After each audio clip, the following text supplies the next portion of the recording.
the show, it's Dolph's Diaries, where we talk the game, no need for mysteries. Miami Dolphins, Miami Heat, so sweet. Sports talk every day keeps you on your feet.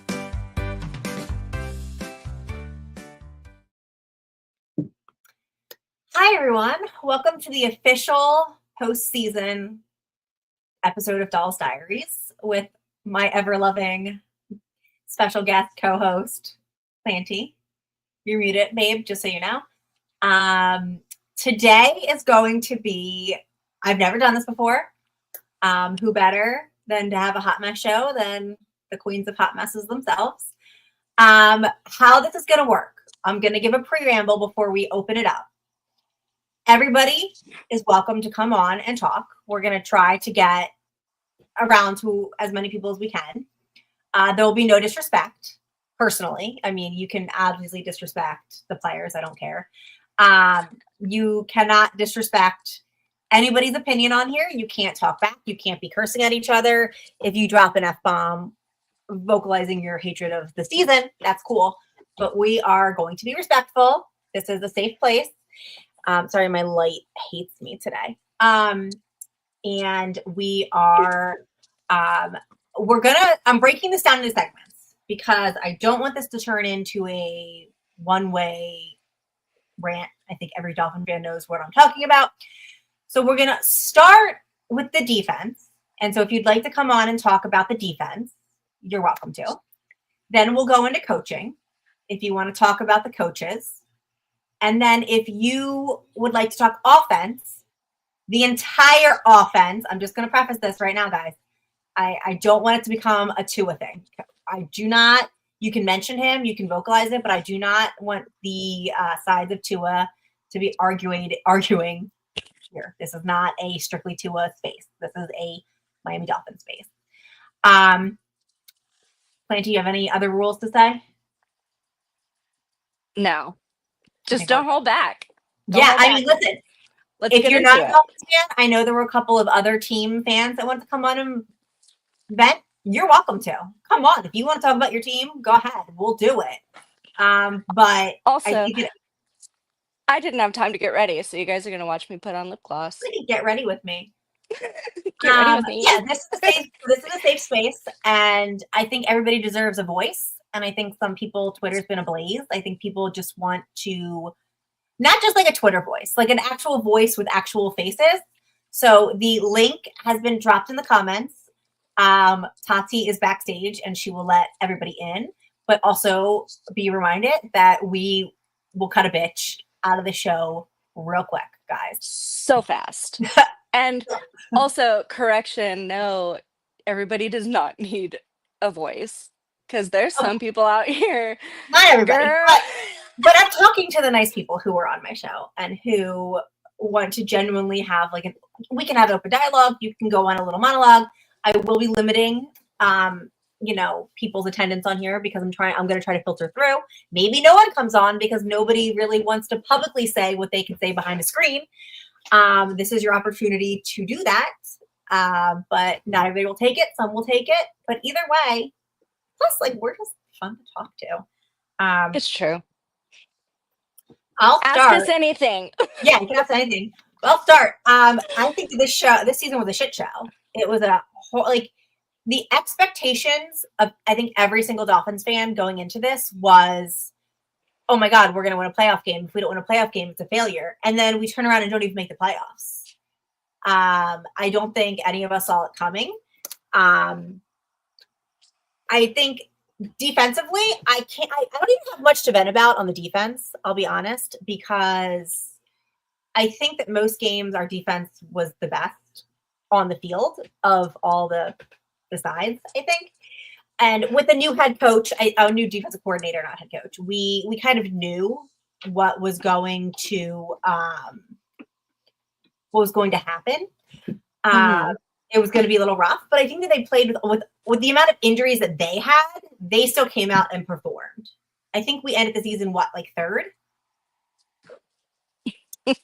Guys, you can join and you don't have to show your face. You don't have to activate your camera. If anybody doesn't want to actually show their face, that's fine. You can come on. It'll just be black screen. So you do not need to. You don't have to have a camera if you don't want to. Oh, I don't want did anyone. somebody ask? Some people say I'll drop my Twitter name, but I can't physically pop on a video though. And I said that's fine. If you want to come on and just be a black screen and we hear your voice, maybe I want to hear your voice, Chris. Woo! Second in the division. Yeah. Well, thank you, Chef. Chef, we did, but second ain't shit.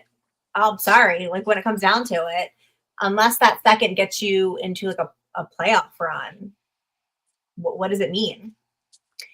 Hey, It means CD. we're ass. we were ass in a handbag. Yeah. I mean, we got Danny Crossman fired. So, I mean, there's a tiny consolation in what's been happening, but okay, but then they Uno reversed us with Mike Walker. I knew said, we're gonna announce both at the same time so people can be mad and happy at the same time. I think, yeah, but I think there needed to be a scapegoat, and I think they're trying to keep our receivers happy because, you know, what's our team going to be if we lose? I mean, we're losing a lot of people, but I think that they didn't want to come out and publicly blame our receivers. So who's the next best option? Okay, but can I be the bitch who says, Yeah. But did they If you perform? scroll up in the comments in Finn's Talk Sports Network, the link was dropped. So all you guys have to do is go click on the link and you can come join on StreamYard. And talk. There you go. Tati just dropped it right there in the comments. Click the link and you'll go backstage and we will you will be let in. All right. Add you in. Go on. So today you can sit with us.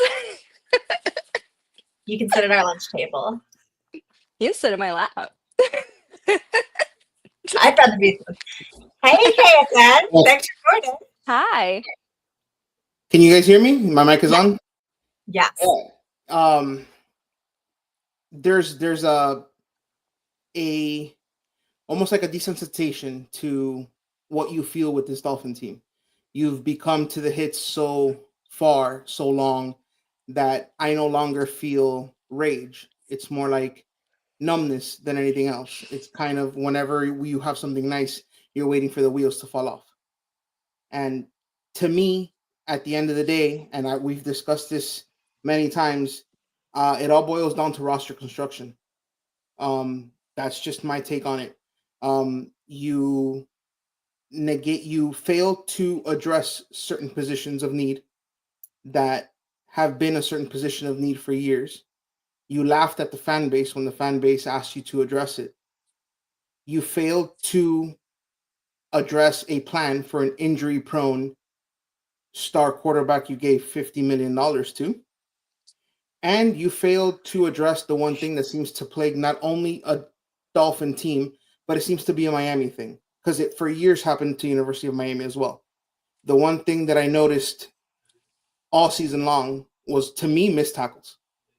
Every time you thought a good play was about to happen, they went right through our hands. So that's just my take on it. I don't know what you ladies think. No, I think Slipping through my fingers all Yeah. the time. I think numb's good because I felt like in the past I've definitely gotten more heated when we've lost games, and this year. I mean, I don't think my blood pressure rose much at all this season. It was just kind of like we suck, and I definitely think that that's a great way to put it. Were you on the fire Chris Grier train, or were you on the give him another year train?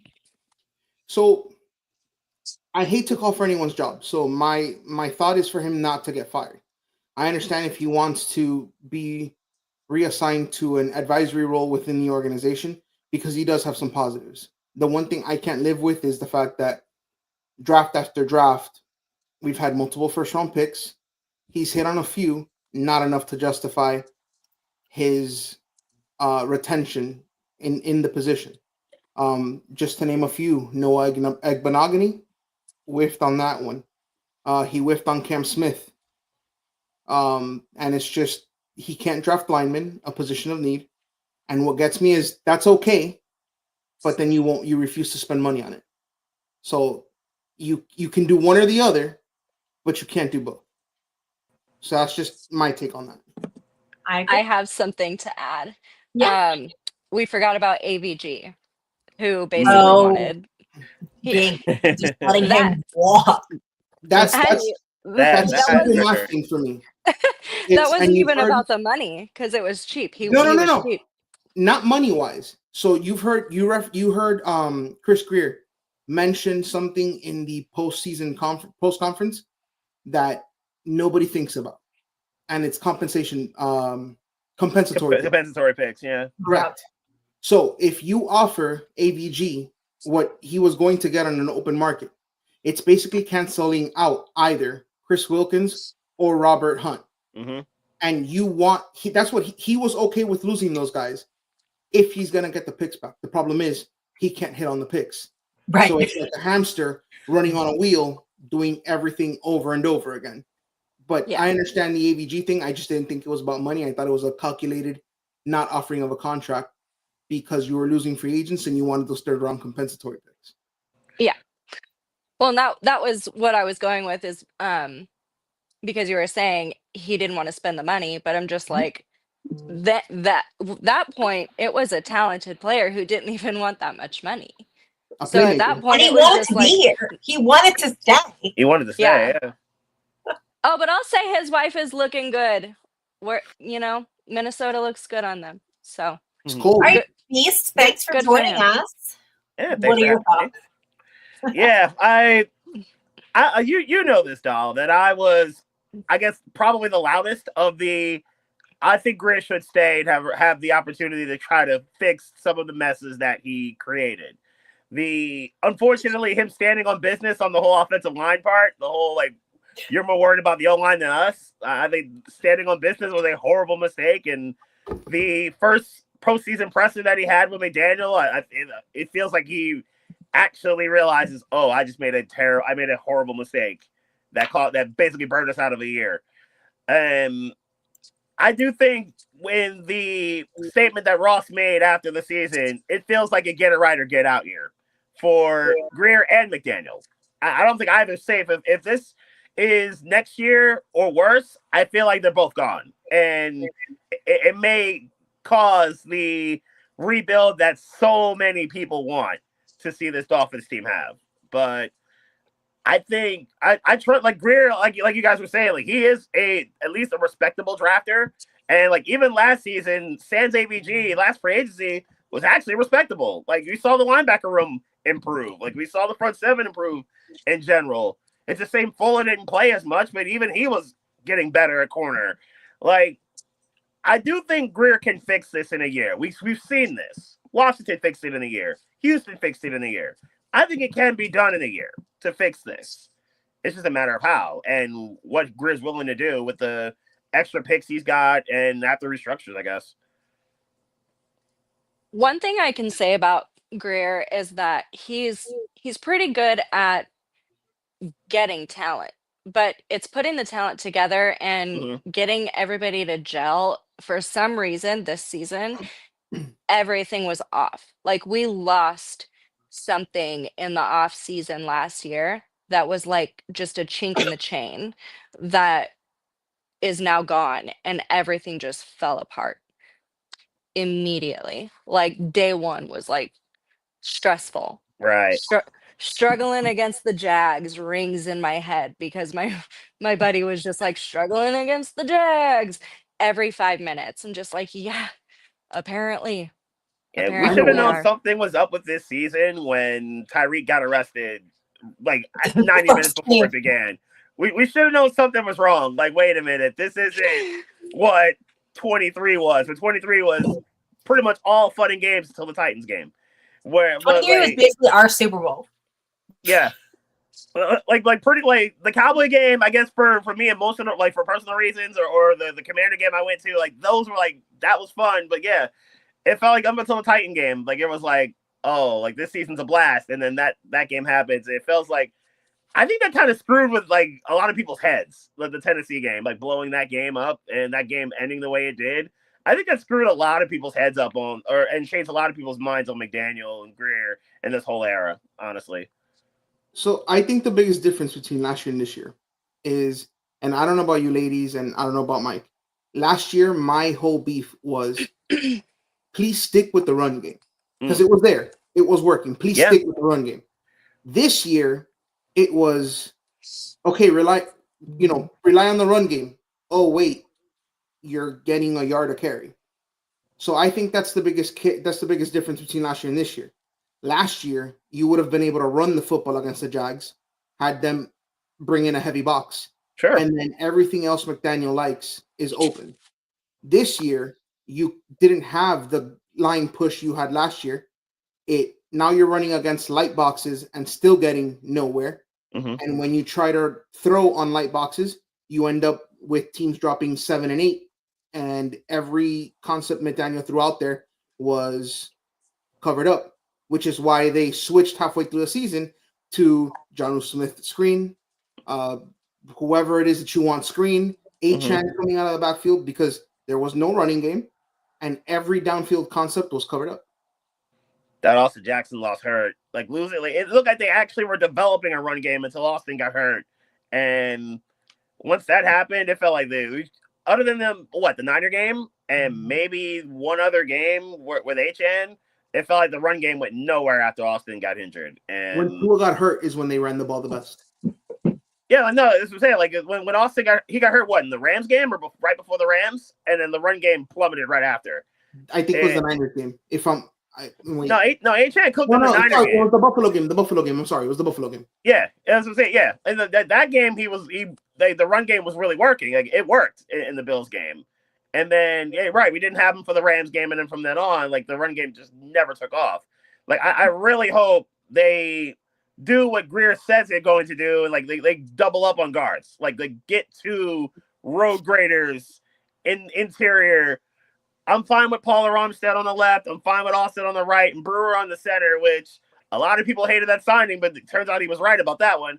And like roll with those 5 or 6 and keep things pushing. But I really hope they double up on guards.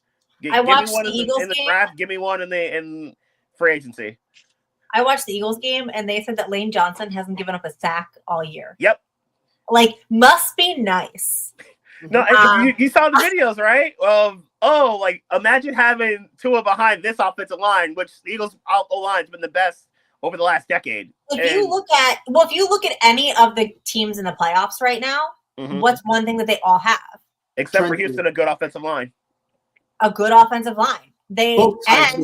Trenches. On the other side, on the other side, it's their trenches. It's not all of them. The Bills really don't have like a flashy star receiver, although I hope they get absolutely their asses handed to them by the Ravens. By Baltimore. 100%. But even then, like they don't have the Tyreek Hill. They don't have, the big names, and they're still able to make it work because their quarterback has time in the pocket. The line's keeping them safe, and their receivers, who aren't flashy star divas, are just getting the job done. They're knowing when to come back, to end the route, to come back to help your quarterback out. The quarterbacks can take off and run, extend a play. It's just the basics that I don't feel like we have. The Dolphins' biggest problem, and I stand on this, we don't have an identity. You wanted Achane. You wanted Achane to basically be your slot receiver, your speed back, and your fullback. You wanted Tua. Do you want him to stay in the pocket? Do you want him to run? Like, there's no identity. Are we bullies? Are we not? Like, what are we? And I feel like every week we're a different team. And that's the problem. If you go to any of what you're going to get from the top dogs who are consistently winning because they have an identity and they've built their team around that identity and they believe in it. Everybody's bought in and they are drafting and they're getting their free agents to further their, I guess, their personality. And the Dolphins are basically just like, you want a 1-year deal? You want a 1-year deal? Oh, I guess we're fast here. And who are we? At the end of the day, who are we? Bunch of posers. What up, dude? What's up, guys? How you guys doing? Yep. Hey, Good. How are you? Good. I missed a little bit of the conversation. I was taking a shower. What were you guys talking about? Just in general?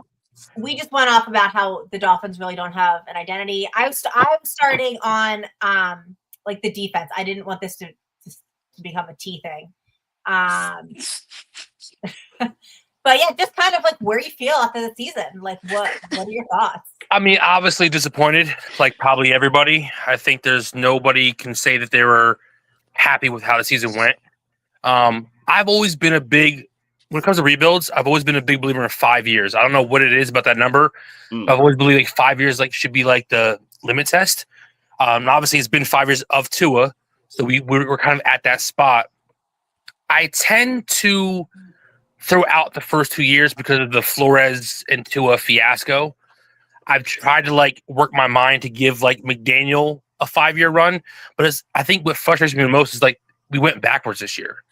So it's hard to justify giving them more time when we clearly took a step back. And I think I heard a little bit earlier, you mentioned I think it was Planty who mentioned about her friend saying struggling against the Jags. And I think I knew since week 1.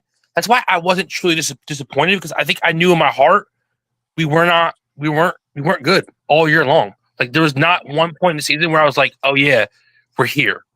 We just never. It never happened. And I think that's probably the most disappointing thing, is that they have so much talent and they were never legit all season long. And it's just, that's very, very frustrating. Torrential pain.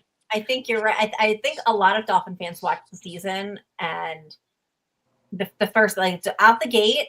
But I said I don't think my blood pressure rose this season. I was just another week. Yeah, I never got stressed either. Yeah, I think the most stress I had was probably the second half of the second Bills game, where it felt like we were going bar for bar with them, and then the soul just got ripped out when Bass made that kick.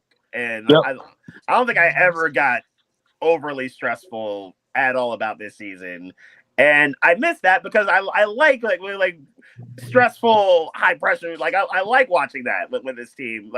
That's what made 23 so fun. But yeah, I agree. Second half of the second Bills game, other than that, I really never got stressed. And that's unfortunate. Hey, Ando, That's welcome real. to the conversation. Hi. How's it going, y'all? Good. How are you? Oh, good. I'm just chilling here in the Bay Area. But yeah, this is my third Dolphins. See, I've been a Dolphins fan for I was born into it. So shout out to my dad for making me like this. I love this team to death, but I started off with watching Adam Gase's Dolphins team, and then going through Flores, and then McDaniel, and I guess McDaniel's probably the best. Uh-oh. He lost connection. Oh, we'll let him back in as soon as he's They said boring. If he started with Gates, he doesn't know real. He does not know real pain. He hasn't seen real pain. No, he has no idea what it's like. I'd like to go on the record, you guys, and say that I was not born into this. I could have been a Steelers. I could have been a Steelers fan. Mm-hmm. Okay, I revolted and I chose pain for the rest of my No, life. I agree. No, I'm with you, but in an entirely different realm. I'm in a Cowboys family, and my dad and my closest friend, one of my closest family friends, they're both diehard, grind-the-wool Cowboy fans for years. The first memory I have was Super Bowl 30. So they tried hard to get me to be a Cowboys fan, but I steered left, and let's choose the Dolphins, not the Eagles or Cowboys, and away I went. Yeah, same. You're just sick and twisted. We love punishment, because I chose this path too. My family's all Eagles fans. I'm in Pennsylvania, so they're all Eagles I'm fans. Pennsylvanian. Same here. Yeah, Same, so I wear an East jersey on Saturday to a funeral, and I'm really not thrilled about that. But What? my uncle passed away, and so you did say he was a diehard South. He was actually North Philly Italian little, like, Okay. you guys know, you two know, like, Yeah. Yeah. the epitome of the Eagles fan down there. He lived on the boulevard, like, just Roosevelt Boulevard. Yeah, just a diehard. So my dad was the opposite with Steelers. So for my dad's funeral, everybody wore Steelers. And for this funeral, they delayed this funeral because they had a custom-made Eagles urn. Nice. I didn't know you could do that, but Yeah, apparently that's pretty dope. That's hardcore. they're like, everybody wear an Eagles jersey. And I'm like, I'll do it, but I'm not going to be happy that I'm doing it. Oh my god. That's a I good didn't reason. mean to That's a good laugh, reason, I though. just- That's a good Yeah, reason. I feel like. Full Yeah. time with That's City in an Eagles jersey. Yeah, it's a good reason. Good reason. Yeah. Oh, I did man. my dad's tribute in the Cowboys jersey because he's so like driving a little Cowboy fan. Like I was like, if I'm gonna honor him, I'm gonna do it in the Cowboy jersey. It's like I get it. It's one reason to do it. For sure. Hondo, I didn't are have you the ready to context. finish your conversation? Or are we going to leave us again? I think he's paused again. Oh, man. Oh, not like Oh, that. No, there you He hates us. No, Oh, there's some it's the internet. network issue. I know. All I Wi-Fi. was gonna say was like, yeah, I've been focusing more on the Dolphin seasons, like now in the off season. Before I just watched with my dad whenever I could, but now it's like I'm living on my own in Reno now, Nevada of all places, and got to meet all the cool people from the Bay Area. I know people familiar with Jim Green, who was like fan of the year in 22, I believe. No, You're cutting out. okay. Sorry. You're, like, it's But yeah, every now other I'm just like I'm locked in. Was that? it's hard to hear him. Yeah, he Yeah. kind of just like his reception is not happening right now. I think he's connecting to Wi-Fi. Are But you on Wi-Fi? only one way to find out. Yeah, man. Well, dang it. Oh, I think he was trying to say he lost interest. I think, but yeah, I mean that's kind of like to your point about not being disappointed at all this season. Like there was no soul, there was no heart to the season at Yeah. all. Like for baseball, I'm a Mets fan, and they were terrible all year long, and then they had this crazy ass run, and there was so much premise. There was so much heart this season. It was like when baseball ended in October, I'm like, damn, all I have is the Dolphins, and I was so like, I never feel like that. I'm always pro Dolphins more than any other team, but I was like, I felt so like even the years when they're bad, I felt more joy watching them than I did this year. It was so strange. It was like, I don't know. It felt like work at times, right? Watching the team, right? Like, yeah. Like you, like I'm a Phillies fan, so like, okay, y'all beat us, congrats, like y'all earned that. But yeah, like after the Philly season ended, it felt like, man, okay, what are we? Like, what are we doing? Like, is Tua gonna be healthy? Or like, are we getting any sort of pass rush aside from Chop? Like, what are we doing here? And yeah, so I think for the ironic reasons, like it was probably for the best of the season ended as it did. Like Denver might have did us a favor by ending the season a week or maybe 2 weeks early by blowing Kansas City out. And okay, now we can move on and move forward. And I look forward to the draft. I look forward to free agency. Like I love mock draft season and I'm being in the lab on that. So I'm gonna probably be knee deep in mock drafts over the next 3 months, and I'm very much ready for it. I do the mock drafts, and then we don't draft anybody I fall in love with, and then I just off this career all over again.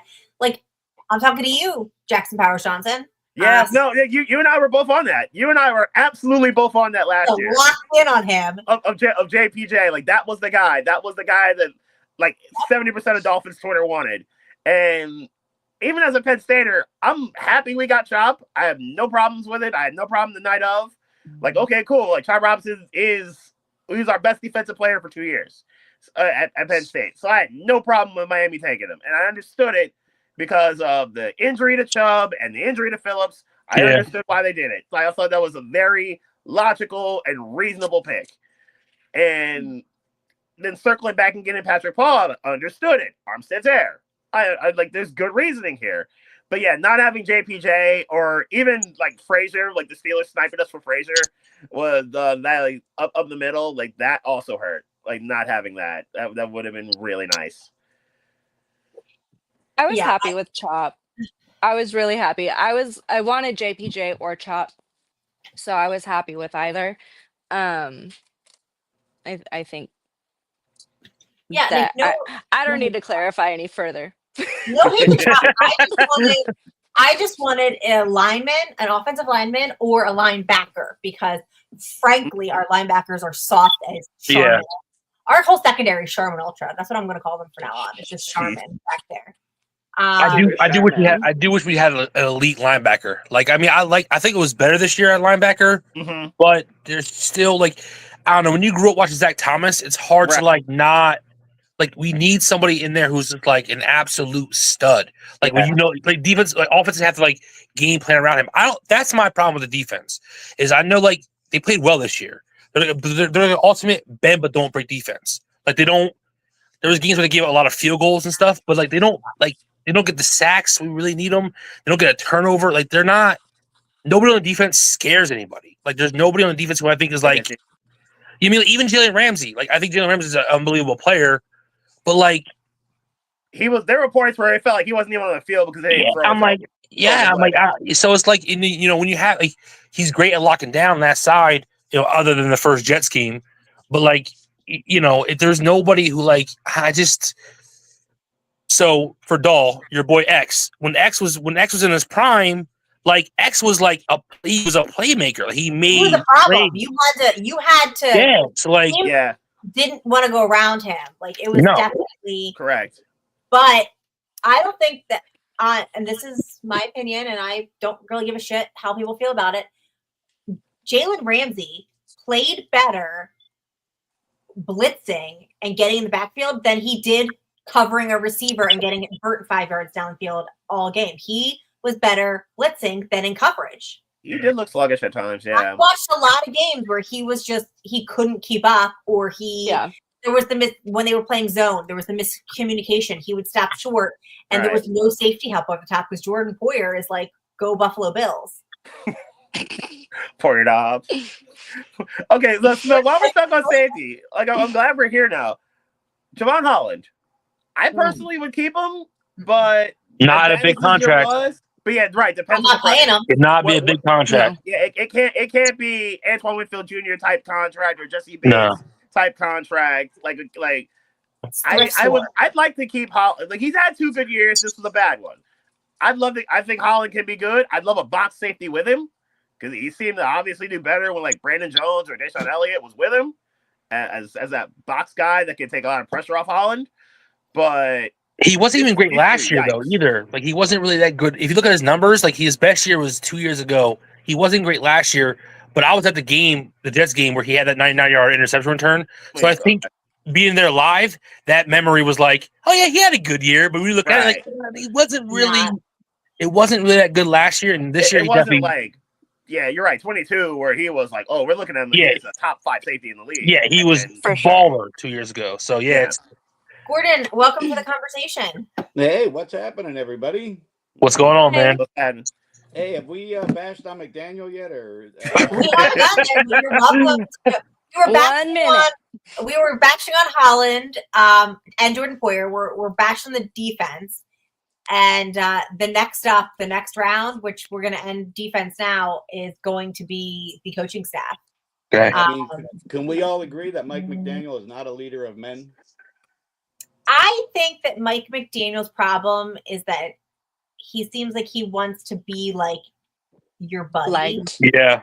And there's a lack of discipline, and I think there's a lack of commanding a room. He does.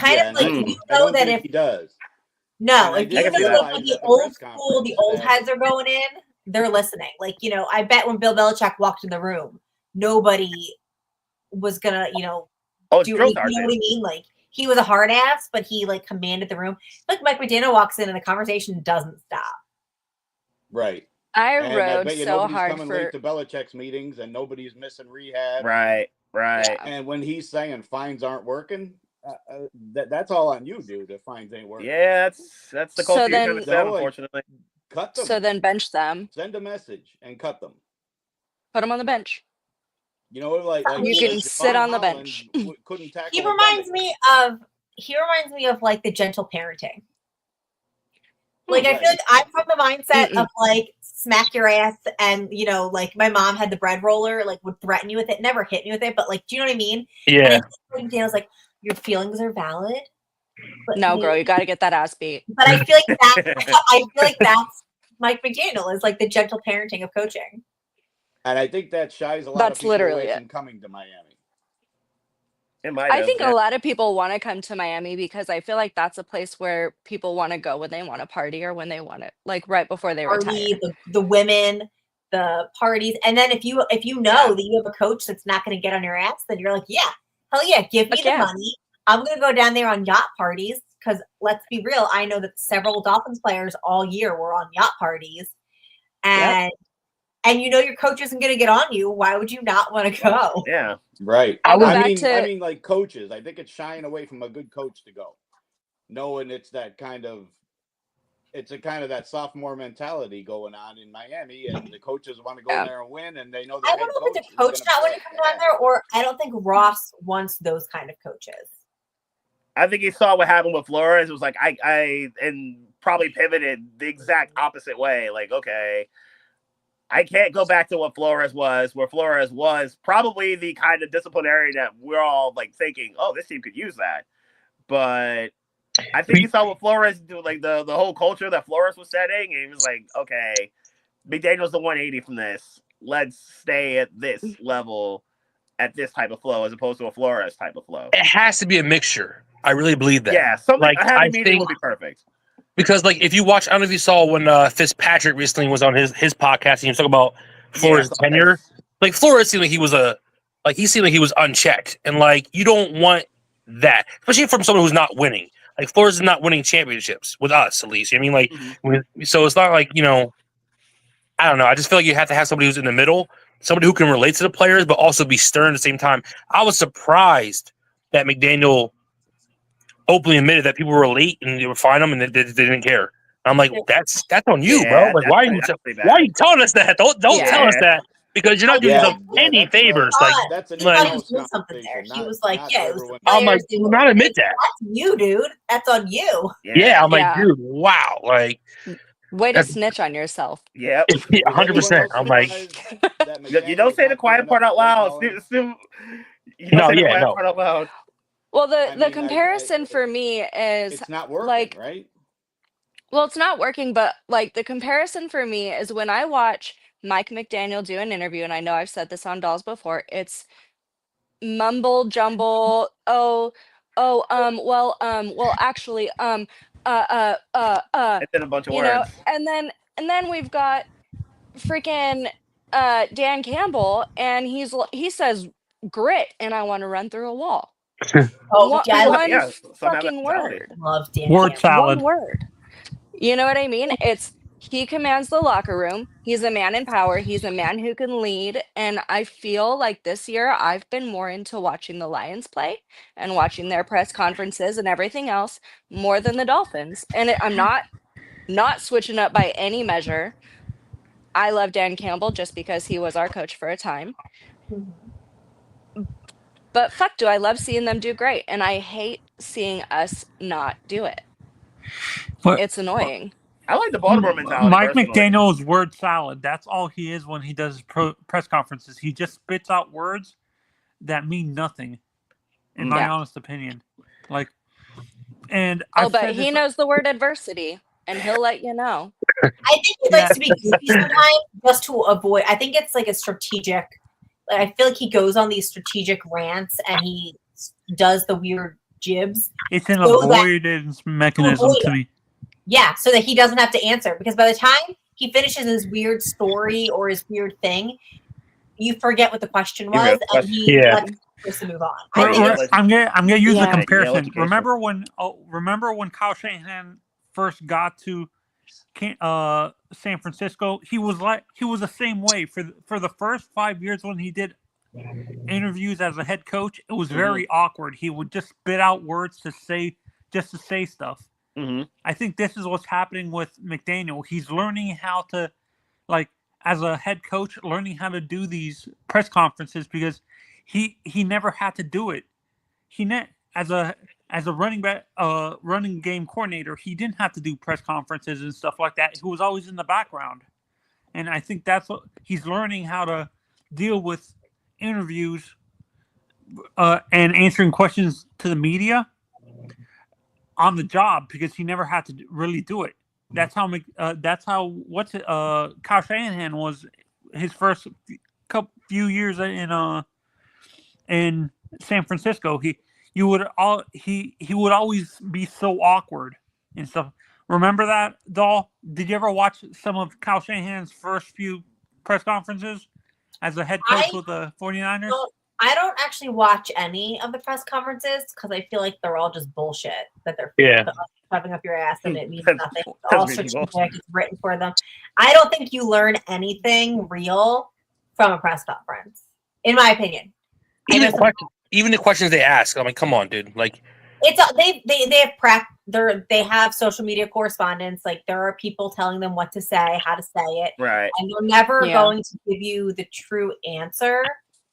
They're going to keep it in house. So I think the only coaches that I actually remember giving you straight answers during press conferences were Saban at Bama, Belichick when he was in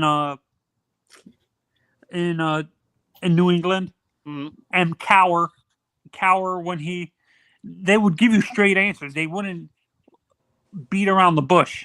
If the team did horrible, he wouldn't just now though. It's a different culture. Huh? I think all three of them are so Teflon. Like you could tell them. Yeah, that's not the new generation of coaches, though. I think the league has changed. I think we all have Andy Reid's still the older generation. Is Andy like that? Or is he more the newer generation? No, Andy wouldn't give you straight answers. At least when Andy was the coach of the Eagles, it bugged a lot of people around here that he wouldn't give anyone straight answers. And I think in Kansas City, I think Andy Reid's a really good coach, a tremendous leader. He's probably the best coach in the league. Yeah, no, I would absolutely believe that he's the best coach in the game right now. The best up and coming coach is Dan Campbell. Yeah, 100%. It's Campbell. I think and part of it because of his coordinators. Where do you rank Jim Harbaugh? The Harbaugh brothers. I love Jim Harbaugh. I love the Harbaughs are both really good. I love John Harbaugh too, but those two Harbaughs. I just don't like their arrogance. Jim is arrogant. Jim is incredibly arrogant. I love them. You can be arrogant to me all day long. No, like Jim is. We all know that. Yeah, Jim. I love him. If we're not in the playoffs, what are your guys' predictions for the offseason for the Dolphins? Do you and him firing the special teams coach and receiver coach? Does that change anything for us? If you don't fire the offensive coordinator, to me, it makes no difference. And McDaniel, honestly, he wants to be the smartest guy in the room, and this is why I feel he's never going to give up play calling. No. He needs to be a head coach instead of a play caller. So you think he needs to run it like he's like a CEO of a business? Mm-hmm. Okay. Yeah. The only coach that I want to keep is Weaver. I honestly, I think we're cleaning. I feel bad in saying this. The incompetence of this franchise. Next year will be they're going to clean house completely. That's next year, though. I'm saying that's what I said this before. Offseason, we're going to keep Weaver. The Dolphins are going to. Chris Grier is going to pick a same old Chris Grier draft. We're going to get a couple of beat up 1-year deals on some holes to fill going into the season. We are then going to have a season that I'm predicting again. We're going to miss the playoffs, and then we're going to blow it all up. And that's how I feel. I don't feel like. I feel like the Dolphins' problem is that they need to blow it up. I wanted to blow it up after this season. I don't feel like one more year with this unit is going to make a difference. I don't think they're suddenly going to figure it out. I want to re-sign Javon Holland because I think he would work well in this Weaver system. Yeah. I think the past few defensive I would coordinators didn't love know how to use another him year well. of watching Javon Holland fail to tackle somebody in an open field and then blame somebody else. I need a box. Love I need a box safety with Holland. I can't like. I like Holland, like I said before, but like I'd love to like maybe like the cross kid out of Notre Dame. I think would be fine. Or Watts. I'm sorry, Watts. I meant to say Watts. Yeah, Watts out of Notre Dame. Who like I like Kevin Winston from Penn State. Yeah, Kevin Winston, who didn't play a lot of last year, this past season, he was injured, which allowed, ironically, Jalen Reed to step in. He declared for the draft too, and Reed showed himself to be a really good complete safety. See, and I've said this like with Javon Holland. I think his perfect position on the if Weaver moves to a 3 safety set with no slot corner, and Jalen Ramsey goes to the other boundary corner, like another boundary corner. I think what happens is Javon Holland's perfect position is that rover position. Remember the old Pittsburgh Steelers defense with Palomalu? Yeah, down the box. Yeah. Love Palomalu. Yeah, that's what I think is going to happen. I think we draft 2 safeties in this draft. We get a strong safety and a pure over the top, and Javon moves to that rover position because that's his strong suit. I think he has to be versatile. He can't be stuck in one position. I think that's what hurt him. That people, the past few coordinators put him in a box where he had to be a free safety or a strong safety. They didn't use his versatility correctly. You guys agree, or am I being am I defending Javon way too much? No, he was. Fuller ain't it? Cam Smith ain't it? Who are you gonna put opposite of Ramsey? Yeah, it's true. Like I know Cater got better, but I don't think Cater's ready to be CB2. So we can go out there and get a penalty every other play. Yeah, I don't think. Yeah, like I thought Fuller was okay. I didn't think Fuller's health was the problem. I thought. Honestly, with Weaver, I think Cam Smith is playing better. Like I think the scheme that Flores was running doesn't fit him that well. Neither was the last coordinator before we just who was the coordinator before Weaver? It was Don Fangio. But at what point do we stop blaming the coordinator and we start blaming the player? No, and that's the Cam Smith part. I don't like Cam Smith.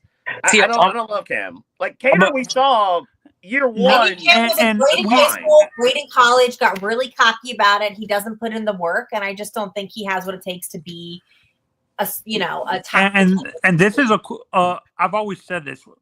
When it comes to coordinators, coaches, and stuff like that, if the player looks slow or looks unathletic, I blame the coach.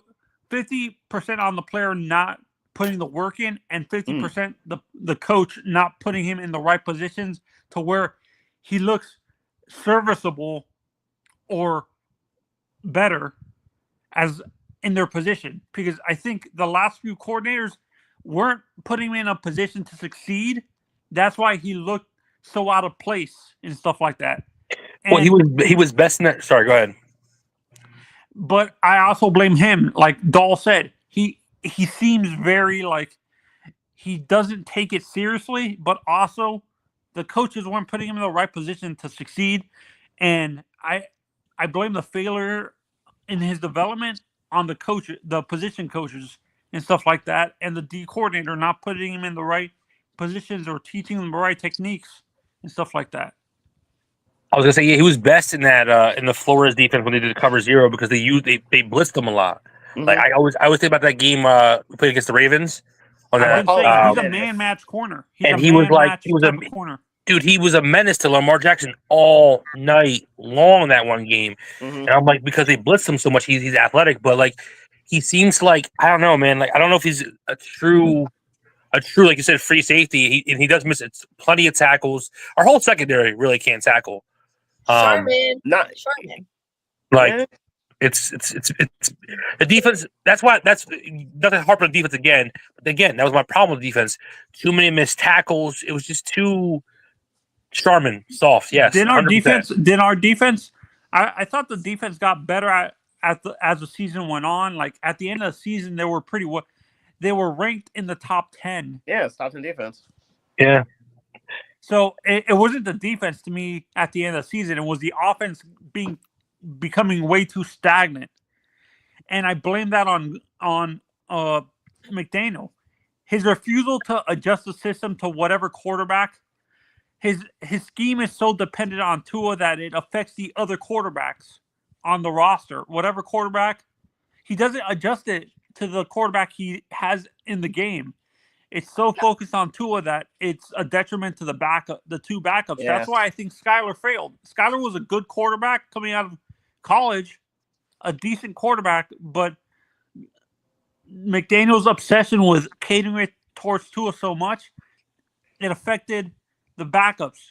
But even when Tua was in, like Waddle and Hill would be gone for like weeks. It felt like, and I'm like, where, like we. So I get like teams adjusted to our deep in cuts. You know, the 15-yard in cuts. They took it away. Sure. So we were throwing John Smith a lot in a little in the middle of the field.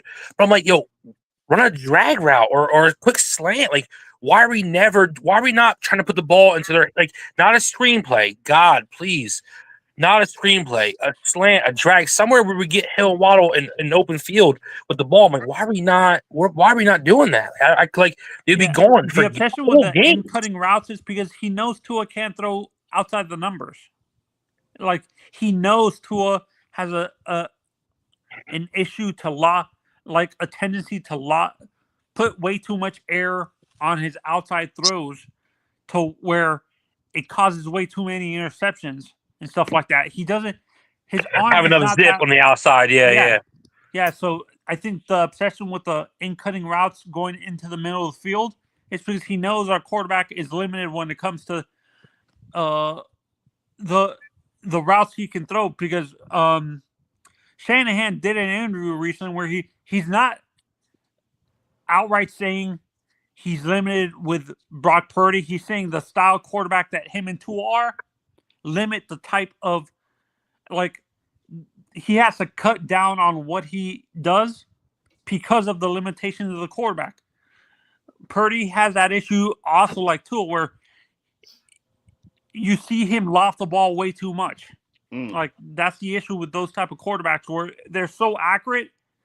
The accuracy is such a detriment to the other parts of their game. Is that wrong, Doll? No. Oh. Hey, Will. Hey, how's it going, guys? How you guys doing?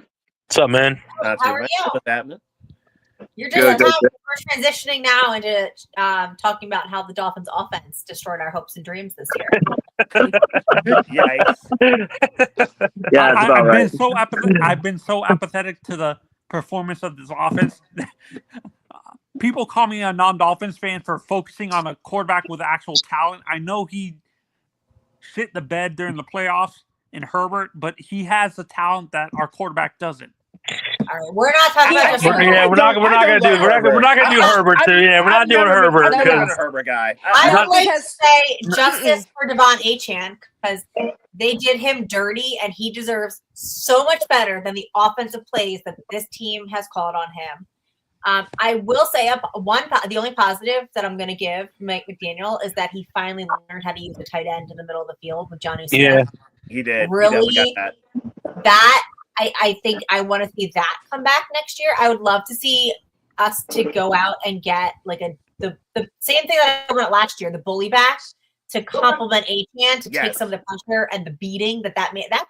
I want Cam Scatterbo so bad in this offense. I want Cam Scatterbo like the third or fourth round in this offense so bad. Like, man's dude runs like he's like 250 pounds and runs like a freight train. But if you can't get Cam, you can get Daniel Martinez. That's another guy too. You guys who are Hurricane fans, like Daniel Martinez. Like, I'm watching some of his games. Like, I'm watching Miami every now and again. Like, he runs with some force too. Like, I'm okay with it. He took the entire Louisville defense into the end zone. Oh yeah. The one time when he carried like half the state on his back. Yeah, that was good. Yeah. That's a power back is the point. Like, I've said for 2 years, and Dahl knows this, and maybe Planty does too. I've said for 2 years, this team needs thunder. This team needs some real thunder and they got some of it on defense. But Jordan Brooks and company, and the line and Weaver, the Walker, the linebackers, like they brought some thunder on defense. This offense needs thunder in the worst way. Like you need some road graders. And even though this is kind of sort of a Tua thing, but it can be universal. What Tua had in Alabama, he had a track team at receiver, but he also had 2 thunderbacks, Najee Harris and Josh Jacobs. He had 2 guys who were just bullies. Whenever they ran the ball, like you didn't want to tackle those dudes. And even if it means signing a Najee Harris, who's a free agent this year, like this team needs a power back to go with the speed of Achane and Jalen Wright to complement them. And I think that would be a tremendous new asset to this offense that McDaniel just hasn't done or him and Grier as a regime haven't gone after. Get some thunder on this offense. Yeah, I agree with you, Mike, especially since if you're going to get rid of Raheem Mostert because he really didn't play well, I think adding a bigger back with some power and has some speed like Cam Scatterbo or David Martinez will be good for the football team because you already have Wright who's fast and you have Achane who's fast and Jeff Wilson, I'm sorry, doesn't really cut it for me. So I think getting I agree with that. Yeah, like Scatterbo or Martinez and the good thing about Martinez is that you can use him in the passing game, you can use him in the block as well. Mm-hmm. And he runs with force, and 4th and 1, he's a guaranteed first down if your offensive line actually knows how to block. So I do think if you're not gonna have Mostert on the team, I think you should go for a bigger back. And there's a lot of backs in the draft this year that you could use. Right. I'll say something that Herbert has that Tua doesn't. It's adult acne.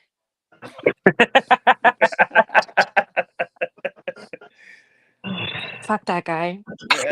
I'm from California. I fucking hate that guy. I just don't see the aura with Herbert. I don't get like, okay, cool, he can throw a ball 70 yards. All right, fine. I just don't see the aura in him. Like I don't view him as a guy who can win you a big game. I just don't see it. There is a portion of our fan base on Twitter who I'm pretty sure would do unbelievably dirty, nasty, grimy things to have him. Too.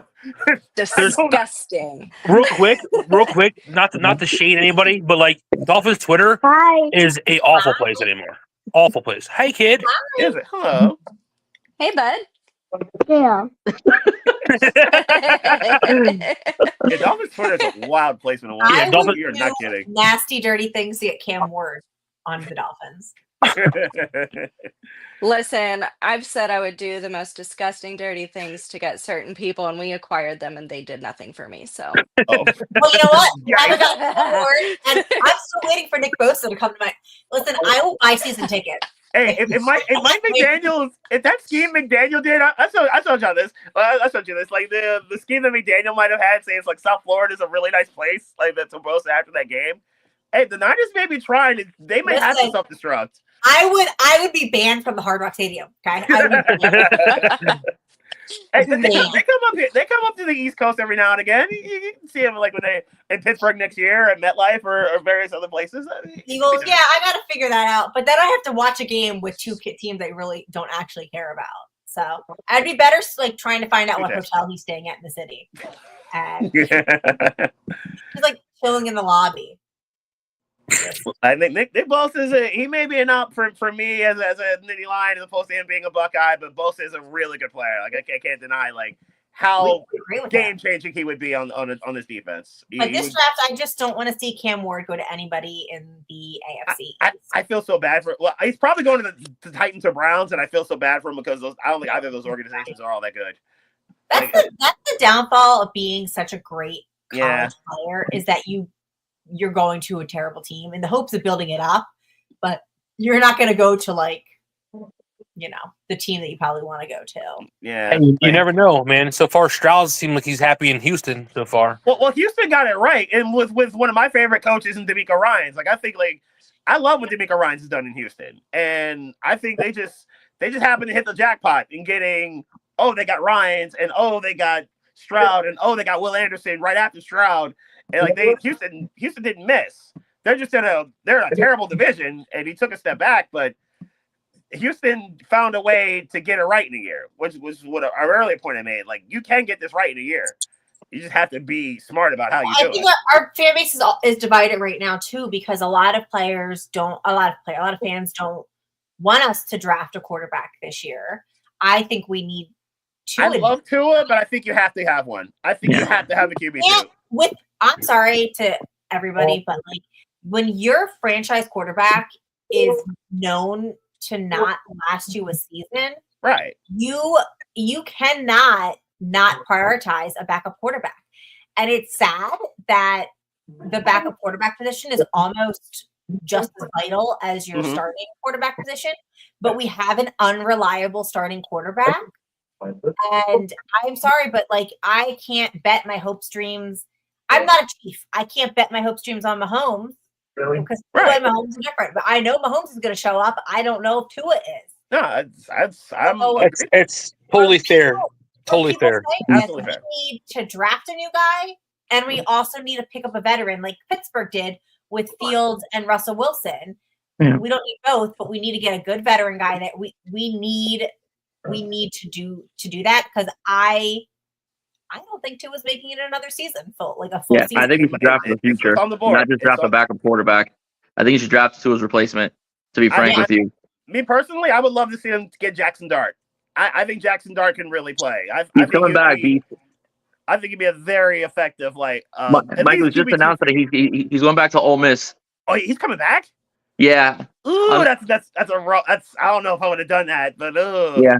This was an online troll, but I think it came from On3 that Jackson Dart is going to run it back with Lane Kiffin and Ole Miss. He's coming back. That's a wild play. Okay. All right. Plan B is either, to me, Dylan Gabriel or Kyle McCord. I don't love Will Howard as much, but Howard, I think, can be a player. And maybe even Riley Leonard, even though Riley Leonard, I don't think that great of a passer. But like any of those four would also be a good option to draft to me. I'm not doing it before round 3, but any of those 4 options to me, I think would work. Okay.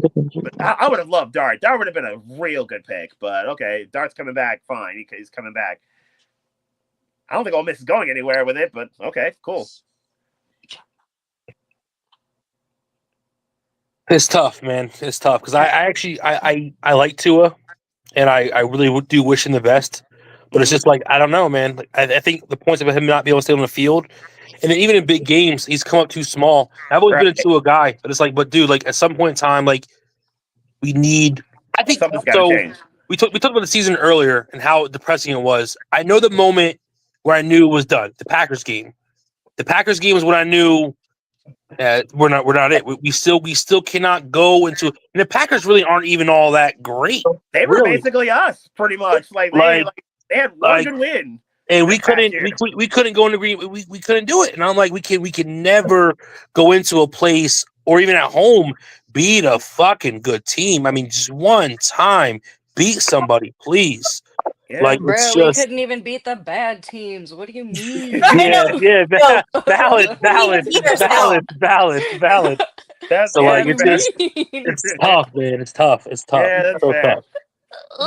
Torrential pain. Ourselves. The one good team we beat is the Rams. The Rams are actually up 10-3 right now in their game. I think Sam Darnold. Are they winning? Yeah, they're on 10-3, and Sam Darnold just threw a pick. So I forgot the game was on. Yeah, I was supposed to be at that game, and then I was like, "We're sucking ass. I'm not buying tickets." Oh, and then we Dolphins won. Rams game? Yeah. I didn't go to MetLife. I'm in California. Oh, you mean Dolphins yeah, Rams game? You mean the Dolphins Rams game? I thought you meant tonight's game. I'm like, No. Oh not yeah, tonight's okay, game. yeah, okay, gotcha. No, no. Ugh. I wouldn't go to a game if the Dolphins were not playing. That makes sense. I'm at that point too. Yeah, I just wouldn't. We saw me talking on Twitter today. I would get in a fight, and it's not. It's not good. I don't want to go to jail. I'm going to go to the Steelers game next year. Hell yeah! Yeah, I want to go to Pittsburgh for that. But the Steelers fans. I think they're a very. I've never had a negative experience going to that stadium, which I've done years. Alternated. Like there's so many nice fan bases, but where are you going? The Steelers, Dolphins play in Pittsburgh. Yeah. Oh, we're loading up. Squealers. We're loading up. We're taking a little road trip. We are chugging along. They're way better than Philadelphia fans. Way better than Philadelphia fans. Depends on how you talk to the Philly fans. Nah, bro. When I went to the game last year, Dolphins Eagles, I was walking out with my nephew. Fuck them all. And I was like, somebody was walking by me. He was like, "Fuck you, faggot! Dan Marino is dead." I'm like, "Dan Marino's not dead, bro. What are you talking about?" I'm like, "He's not." I'm like, "What's wrong with you, bro?" Like there are some, and I used to work in the stadium I worked in the stadium for 9 years. So like I get it. Like there are some really bad albums. Like the dude who talked about the Packers fan and his fiance. Like that was a horrible look. But I saw that video. There's a couple. Yeah, there's a few of those. I won't even dispute that. There's a few of those people who are just like. Even if they're sober, like way too much to drink, or like something like screw loose, like something's wrong with these people. Like they do exist. I won't even dispute it. Yeah. It's not all of them. There's a few of No, them. it's not all of them, but speak up for them though. A large majority. There's a lot more of them, I think, in Philly than in Philly. I will agree with that. Philly has I think the whole city has a mindset of like. Fuck everybody that's not us. They're not good with outsiders. This is not a good area for outsiders. They're kind of like, this is our stadium. You shouldn't be here. Yeah. And so whereas other people are like, yeah, come in. Like, let's make money off of you. Like, build our economy. Philly's like, screw you. Get out of my town. This is like we'd rather be poor. I'll buy that. I'll buy that. Yeah, no, I'll buy that. I will 100% buy that. That's not Philly. It's not that the people are inherently mean. It's that the mindset of the Philadelphia fan base is if you're not with us, get out of our town. Yeah. I mean, they have that saying. Yeah. What's that saying they say? They don't like us. They don't like us. They don't like us. We don't care. Yeah. Yeah, you're right. We don't like you. We do not like you. But they get all excited. They're like, not at all. Fan base. But they thrive on the negativity. Like they absolutely thrive on it. Look, the only people defending Eagle fans are Eagle fans. When you have every other fan base being like, no, you're horrible. They're like, you're horrible. I've gone and had no problems. And I'm like, well, you're wearing a goddamn Eagles jersey. Of course you had no problems. Like, I would love to see an Eagle fan go in an opposing team's jersey to actually see the experience that the opposing team has. Interesting. Because our base have like the freaky making people drinks. Like we're a very inviting fan base, I think. Yep. But you go to Philly and it ain't that way. Yep. No, it's Eagles, Cowboys, Eagles, Giants are battle royales. Like I said, I used to work at the league. There are battle royales for those two fan bases. I think the Niners could get busy. Like Niners fan base could pull up to Philly and they can fight them, and Raiders too. But Cowboys and Giants are like, you travel at your own peril. I would never wear. If I was a Cowboys fan, I would never go to an Eagles game. I would never do it. You'd have to mind your words if you were a Cowboys fan going to the link. You'd have to mind your words. Me and being a Dolphins fan, there's no way, bro. There's no way. I wouldn't do it. Like, why would I do that? You'd have to sit on your hands and duct tape your mouth shut. Yeah, because I'd probably get jumped by like 30 people. It's no way. No way.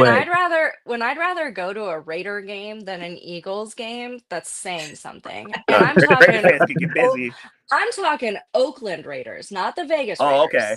Oh, old school. Oakland Raiders.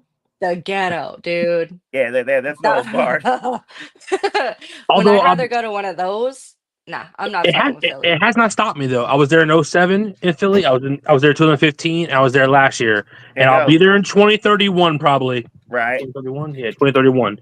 Had to do the math quick. I'll be in Pittsburgh too. I want some Permanente brothers. Can't wait. I've only been to one. I went to one in State College. It's all right. I didn't find it like that life changing. Yeah, me neither. It's just part of the experience. I feel like when I go to Pittsburgh, I'm like, let me get a sandwich. You know where we went? We went to Jerome Bettis has a restaurant right outside the stadium. Okay. I was around. I never saw it. It's right across. Like literally, you can walk. It's right across the street, and he has all this really cool memorabilia up. He has like a lot of his like personal like. He has his cleats from the Super Bowl, and he actually like frequents the restaurant. So like sometimes if you show up when he's there, like you just have Jerome Bettis like wandering the area. So that's a cool thing to hit if you're in Pittsburgh. I forget what the name is, but it's literally across the street from the stadium. Sweet. Nice. I'm gonna check that out when I go this year. That's it. Yeah, Thanks for joining us. Who dis? How's everybody doing tonight? Well, good, man. Hi. Good. Too bad. We're venting. I'm sorry the Dolphins hadn't had a good season this year. Not at all. Well, I hope that Tua is doing all right though. But it's just how are y'all feeling about him for the future? I don't think he is the future. Up in the air. I have no idea. I can't. I like don't know. him, but I think you have to have an insurance policy behind him. I felt honestly going into the 2020 draft that it was kind of like when the Eagles had Carson Wentz. It was just he was there. He wasn't there for a full season. I think at some point you're gonna have to get your own version of Jalen Hurts. Honestly, That's reasonable. That's reasonable. But although Eagle fans are very hit or miss on Jalen Hurts too. But They are. They did not like that draft pick when it happened. No, and even every time he gets hurt, vividly. I mean, my thing is that if you're gonna call somebody your franchise quarterback, if you're gonna pay them multi-million-dollar contracts, you need to be able to play a full season, and it shouldn't be more surprising when they play a full season than them not playing a full season. They should be reliable. They should be the leader of your team. They should be commanding your offense. They should be winning these games for you, extending plays. I don't feel like Tua does that. And I know Tuanon's going to come for me, but I just don't feel like he does. And I can't sit there and say he is the future of this franchise, because that's just going to be us scrambling 4 to 6 games a year, every year on a backup quarterback. I might as well just start my backup quarterback at that point.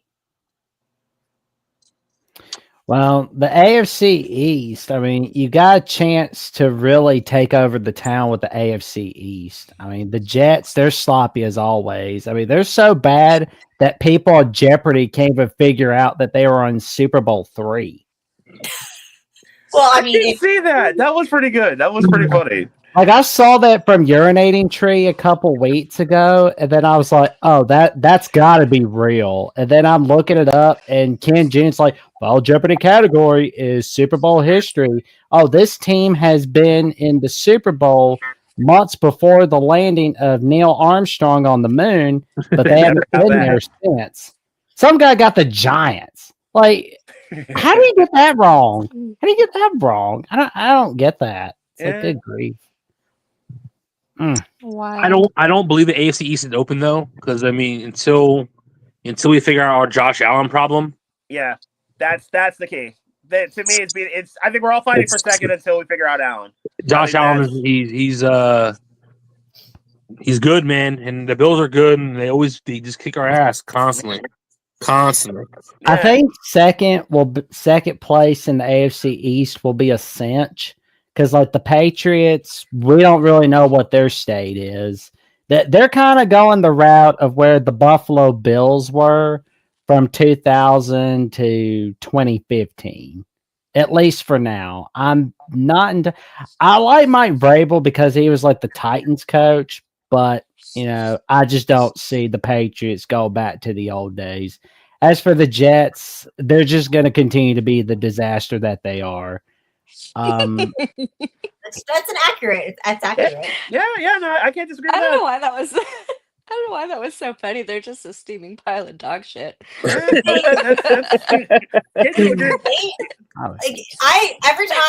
and I love it, because as soon as they do like one big name, the NFL analysts, the national media loses their mind. The Jets are back, and then they'll do something. I'm like, the Jets will do something like to jet, like that should become a verb, like to jet, like just to absolutely just like shit on yourself. The Jets gonna jet. Legitimately, one of my favorite channels on YouTube is NY Jokes, and it's this father and son combo of Jets fans who are like they lose their mind for every single Jets game, and it's legitimately one of the funniest things you'll see on Monday mornings. Do you have like a YouTube like reaction channel kind of to the games? Do I or do they? No, the father and son duo. I think I saw. Your I think I watched their video when they lost to Miami. Yeah. Somehow I stumbled upon it, and it was the funniest thing I've ever seen in my entire life. I was like, yes. It gave me such joy to watch them be so miserable losing to us. I was like, yeah. That feels good. The one you talked about the Jet game you went to where Holland went coast to coast. Like even that reaction to that, as like they're like the son is like begging and please tackle him, and it's like it is pain for them to see Holland go coast to coast like that. It's like that one, and like they're like rambling about McDaniel's watch or something during the game. It's all time. You know what? And I've actually never had a problem with Jets. I've actually never had a problem with Jets fans when I go to a game. I've never really like. They can be like assholes to a certain extent, but they also know like no matter what, even if they beat us, their team's still kind of ass too. Right. So they're never like overly like ridiculous. They're like a right level of like fandom. You know what I mean? And I'm like, I respect that to a certain degree because I've never had a real issue there. I never had drama with them either at MetLife when I went a couple years ago. Like there's also like a ton of Dolphins fans there all the time. Yeah, that's also true. So we're not alone. There's like so many Dolphins fans there all the time. Yeah. I used to go with my dad, and he like just so I had a guy to go with, and he would wear like his Steelers polo. Like it wasn't a Steelers jersey, but he wanted everybody to know that he didn't like either team. Okay. But I think the worst thing that's happened to me there is like that we got food poisoning from the stadium. I think that's like the worst thing that's ever happened. Like now the guy, and I feel like the guys go after it more, but I mean, they're just, I feel like they know. Like they know their place in life, and they're gonna. Like, they're always gonna hope for better. Like, you think we chose pain? Think about what they chose. Yeah, man. That's what it's like. Okay, we had a bad season, but like at least we were the Patriots, and at least we were the Jets. Right. Like Oh, have you guys watched Patriots fans melt down because they beat the Bills and cost themselves number one overall pick? Like, yeah.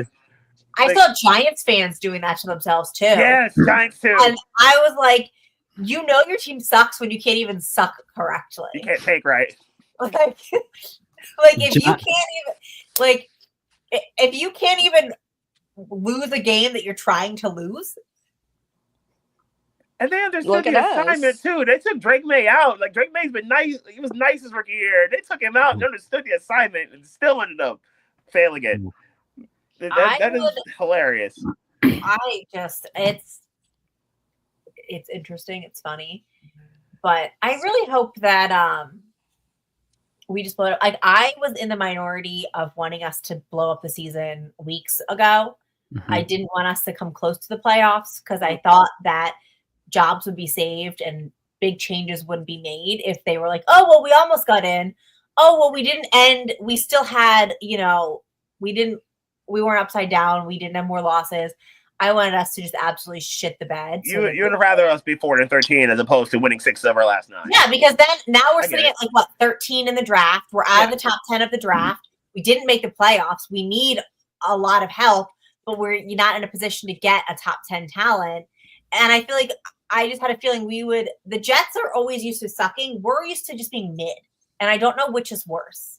Would I rather always suck or would I rather always be stuck in the midlife? Have no hope or delude yourself into hope. Ooh. See? Good question. I don't know who actually has it better at this point because we get our hopes up and we are then don't get ourselves in a position to do well. But the Jets at least get their hopes up. But then do what I did. No, but the Jets had hope. Do what I did with the Atlanta Braves. Hope for the best, prepare for the worst. Yeah. There you go. That's what I did with the 2021 World Series. I was like, they're going to blow it, aren't they? It's the curse of Atlanta sports. And then they win the National League, then they win the World Series. We know all about curses. What? We're cursed. Oh God! What if we all just showed up and brought sage, and just at the same time we all just lit up sage and we did a circle around the studio, and we all lit sage at the same time. And Girl, ain't no amount of pentagrams getting over this Tequesta shit. No. The Rams have scored again, by the way. 17-3. Yep, it's about to be. Sean McVay. There we go. Yeah, I thought the Rams would win this game, but yeah, this started to bet. Oh, it's a pick 6 too. It was a pick 6. Do we think that Vrabel is going to actually do something with the Patriots? I don't because that roster is I don't have the game. bad. No, that roster is so bad. That roster is a disaster. He's an all right coach, but people are like, I don't know. People were like really excited about it. I'm like, I don't really get it. I don't really understand. Like, he didn't really do anything in Tennessee that was It's because he's a Patriot lifer. I think it's because it's like a wayward son coming home type time. I think it's I don't think he's gonna be. That roster's so bad. Like it's May, it's Christian Gonzalez, and maybe one or two other guys. I say that now, and in 2 years they'll probably be really good, and I'll be miserable. So who knows? They're not good at drafting. We're gonna be knee deep in our rebuild, and they're already gonna be. They're gonna be. We'll be here 2 years. We'll be here 2 years from now and be like, "Oh man, the Patriots are good. What happened?" Oh Lord. Well, I mean, a bad luck team. I mean, we're watching one right now on ESPN Plus, the Minnesota Vikings. I mean, they've got a history of bad luck. They about to go They were 14-2, and they're going to be one and done because Sam Darnold is crumbling like a graham cracker. This is not great. Well, Sam Darnold historically isn't a great quarterback. Like he's true. I could not believe. But man's he's balling one of this the year. big guys that just is been around. Like I'll take him as a backup, but I don't know if I have him as He played himself out of a backup job. He's gonna start somewhere next year. JJ McCarthy get him a new job. I think JJ McCarthy should be back for 2025. Yes. But if he's not, then it may be time to start asking questions for Minnesota for the quarterback position. But I mean, like the Vikings, they have like this history of coming up short, unfortunately. Mm-hmm. Like the 70s, for example, where they were like 1975, where they were like the favorites to win it all, but then they come up short because of that Hail Mary pass by Roger Staubach to Drew Pearson. I mean, today's the anniversary of the Dolphins' second title of beating the Vikings, ironically. Yep. And then Zonka mowing them down. The Vikings, their defense, I thought they would do better against the Lions than they did last week, but their defense all year has been a problem. I mean, you know what's weird about this? And no one's really mentioned it. What was the big problem with Brian Flores in Miami? It was that whenever we needed his defense to show up in a big game, they didn't. And what we saw against the Lions, especially this year, they needed that defense needed to show up against Detroit. In both cases, Ben Johnson coached circles around him. And in this game, and I know again one of those touchdowns is defensive.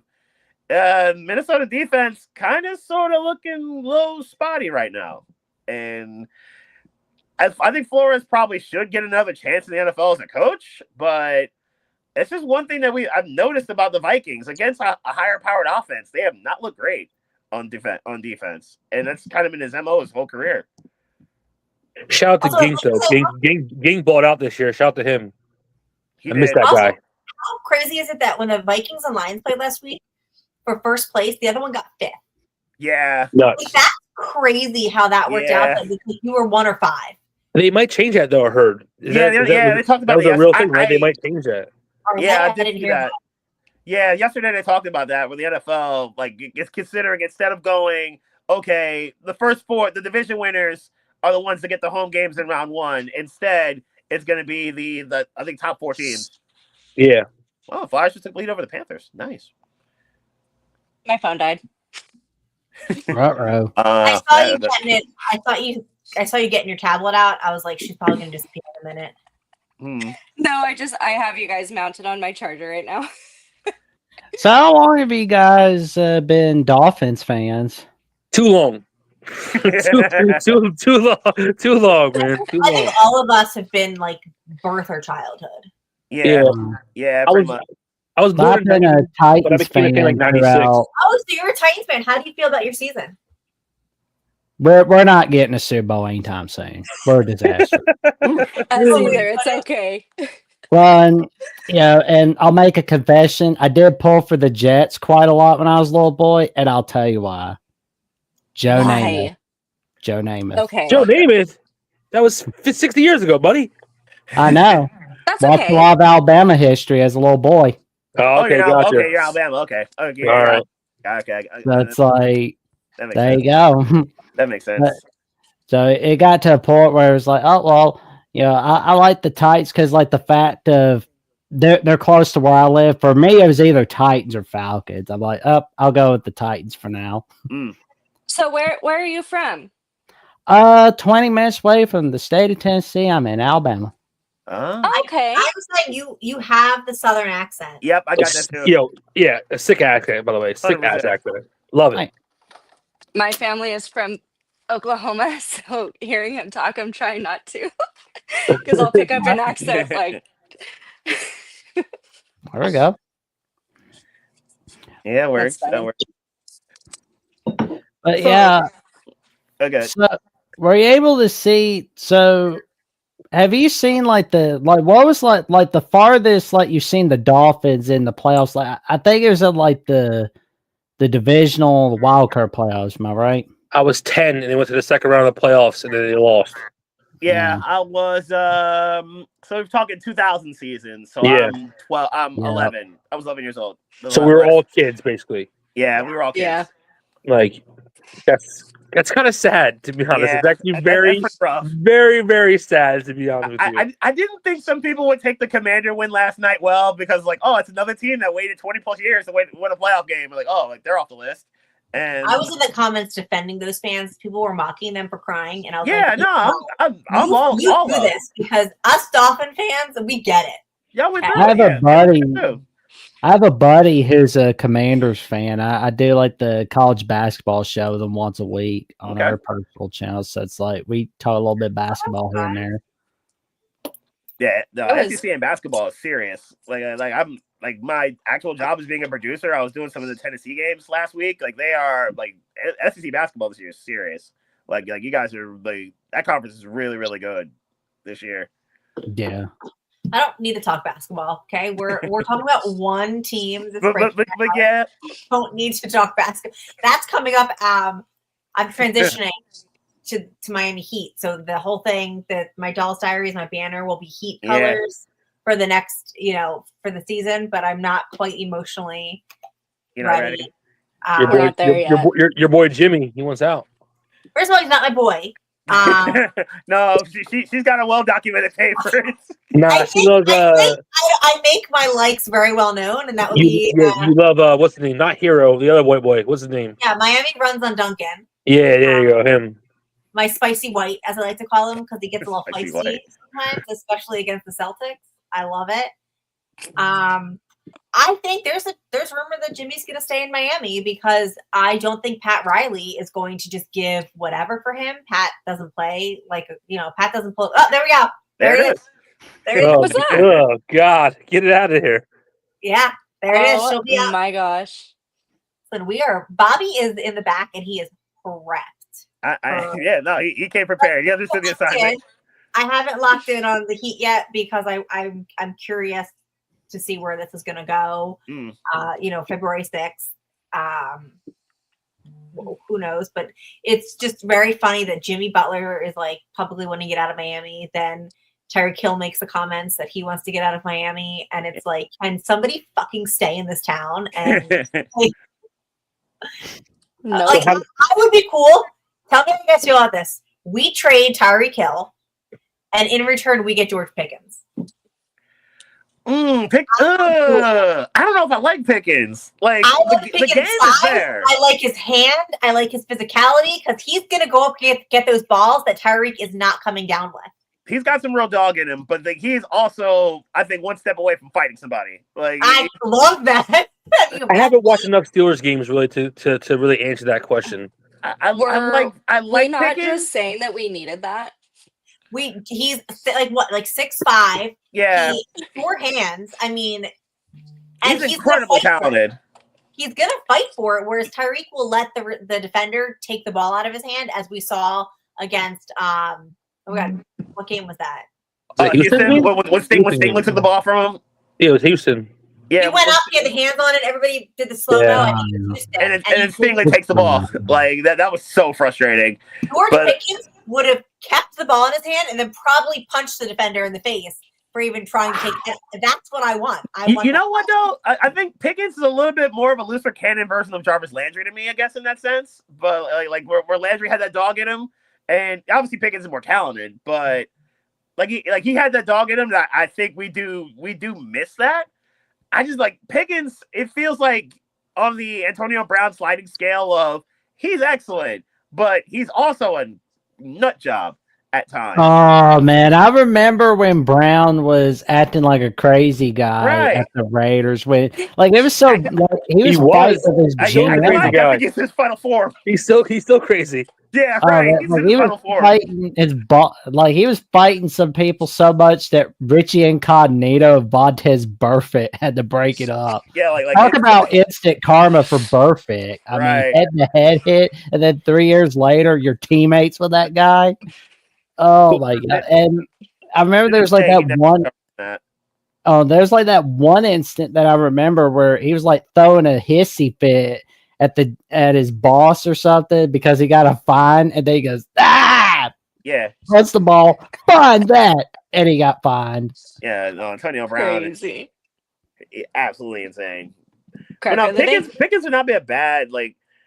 I'm not like gonna completely say no. I wouldn't say no to that trade completely. I would just be very cautious of it because of like I think he's a bit of a head case. We do need a big body receiver though. We really don't. Yes. Somebody to throw a fade to in the goal line who's not 5'10".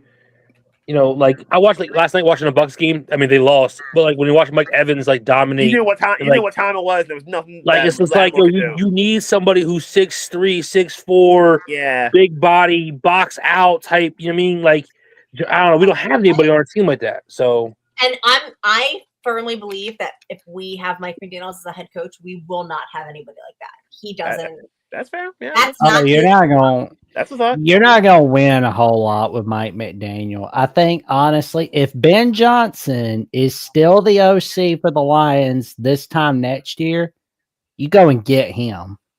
That's what That's I who say. I'm looking at. That Yeah. would be. Had McDaniel been fired now, that would have been the guy. That would have been the guy to go after, I think. You sure about that? Because we probably would have fumbled that shit too. I heard everybody saying they want. Why can't I think tonight? What team does he come from? Jets. But Robert Johnson Saleh? is who I was looking at. Oh, yeah. for defense though, right? Had Weaver gotten a head coaching job, the DC. Yeah. Yes. Coach, I'm gonna go. You know what? I'm going right back when we did McDaniel's. I wanted Bill Cowher to come out of retirement. I think it's too far out. I know, but give me Coach Cowher because that mindset. That's what I want. He retired 07? How long has it been now? 15, 20 years? How long has it been? Last time he was head coach was in 07, right? I would say 2006. Mike, Okay, go with 6. 2006. Mike Tomlin was in his first year as head coach in 2006. And he won Super Bowl in 08, right? Tomlin? Yeah, 08. Tomlin won 08. I feel like if Tomlin, you know what? No, hold on. Dal said something there. I like that idea. Like, if Tomlin were available, I like Tomlin. Tomlin is a culture changer. He's a culture setter. And I'm telling you right now, he wouldn't put up with any of that. Exactly. Bullshit. And Tomlin stands on business. And I like Tomlin. I like the stability he brings, the energy he brings. He is a leader of men where you walk into the room and he's the guy that commands attention. I agree, Mike. Because I would love to trade for Tomlin. I'll be honest. I kind of feel like Mike Tomlin and the Steelers are getting close to a point where it's time to call it the end of it's time to just call it the end of an era after next year. Yeah. It's like Andy Reid in Philadelphia a little bit. Right. That's what I was thinking of. Andy Reid at the Eagles, like the moment the Eagles were like, okay, it's time for a new era. Yeah. Everybody got in line for Andy Reid. The Bills got in line, the Bears, the Chiefs, everybody. He was hurt. Everybody wanted to get their grubby little hands on Andy Reid. The moment Mike Tomlin and the Steelers decide, you know what, it's time to part ways, everybody, and I mean everybody in the league is going to get their grubby little hands on Mike Tomlin. Right. Grubby. He's going to make I agree. Bang. He will make it bang. Yes. Yeah. He absolutely would. And Tomlin would have been a really. I'm actually kind of surprised the Steelers didn't. I mean, they don't fire coaches normally, but they've got to know something is up in Pittsburgh. It's just nothing's moving, and it's just what it is. And the Rams scored again, by the way. They damn for real 24-3. Yeah. Stafford started to cook. It's not looking good for the Vikings. So it looks like the Rams are going to be coming here for the divisional round. But yeah, Tomlin would have been a really good option in the event that we didn't have a coach, and okay, it was time to move on to somebody else. Yeah. I think Grier should have been let go. McDaniel gets one more year, and that's the end of that. I think they kept Grier because they want to keep him and McDaniel together. But I agree with you. I think Grier should have. For why? They don't even seem like they enjoy each other. I think if you blow it up, blow it all the way up. I have no idea. I think if you blow it up, blow it all the way up. A new GM's going to want a new head coach. Exactly. Coordinators. So you couldn't get rid of one without the other, because a really good, high-quality GM is not going to say, yeah, I'll run it back with your office. They're going to say, no, I'm clearing house. I'm bringing my people in. And that's true. Yeah. And that's what we need. So I understand if you're not ready to give up one, you have to keep both. So well, why don't we get a quarterback that can just fire everyone like Aaron Rodgers did? That's true. Well, because the Jets are so well run. Cool. And the Jets are so desperate. The Jets are so desperate to have relevancy. I've never seen a team like fire their GM or head coach. Like they fired everybody like mid-year. They were just like, they're like, yeah, Aaron Rodgers is just going to run this organization now. Pretty much. Yeah. Let the guy high on ayahuasca run shit. Okay, Lucy, quit putting your ass down. The Jets are a desperate organization. They do desperate things. They do impulsive, crazy, ridiculous things. So it's just a perfect marriage to see Aaron Rodgers go there, and because he needed a place to go, they needed some relevancy, and it turns out it was a lose-lose for everybody because of the disaster that GM Rodgers has caused. And it's a shame that's probably not going to happen next year because he's probably going wherever he's going to go. But it would be nice if he were to stay one more year and cause even more mayhem. He's not going to the Jets next year. But I think we'll know like where he's going to go next when he's on like, I'd be shocked if anyone just picked him up again. Oh, there's always somebody that's desperate. Yeah, somebody will. Somebody's always desperate enough. Right. And I think we're going to hear about it when he goes on the Pat McAfee show sometime around March. He's going to dig himself into a hole for 30 days first and probably really think about it. And, maybe do some of his herbal weird drugs, and then he'll come back and say he got clarity. And hey, who knows? Maybe he'll be on like the Joe Rogan Experience, making his announcement there, and he'll just be like, "Jamie, pull that up." He's gonna do it like in a weird way if he does. Yeah, no, he may do one of those like pods as he goes to Mars or something. Like he's like there's no telling of what kind of like wild stuff he's gonna be prepared. I'm laughing at one of the people in the comments saying Aaron Rodgers to Colts. Like, oh, I can't. That's funny. I mean, the Colts are trying to be like the ultimate retirement home for the NFL. Yeah, retirement home. Pat McAfee's dream scenario. Who heard of like retiring, like moving to a retirement home in Indianapolis? Like that didn't work with Phillip Rivers. That didn't work with Carson Wentz. That's never worked for anybody. Ryan, but the Colts are so unstable at quarterback. They might not have much option because I don't think Anthony Richardson's that guy. I don't like it. It might not have much other option with the roster they have. The highlights on ESPN. I'm gonna go get Anthony Richardson because of that one pass play I saw on NFL Live. Yeah, okay.